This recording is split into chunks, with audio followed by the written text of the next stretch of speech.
To create supports for any reason, we need to select the geometry where we want the support. So let's say I want the support placed on this.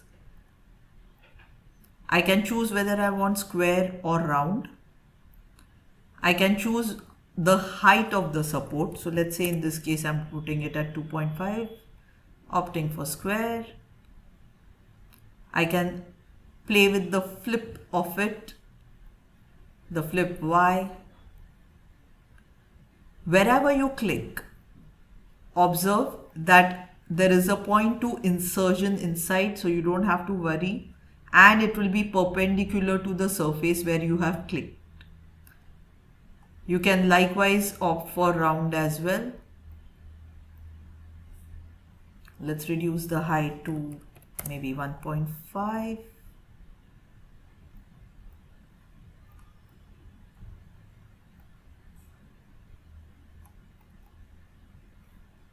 And you are good to go. The point is, it will be exactly perpendicular to wherever you click with a point to insertion.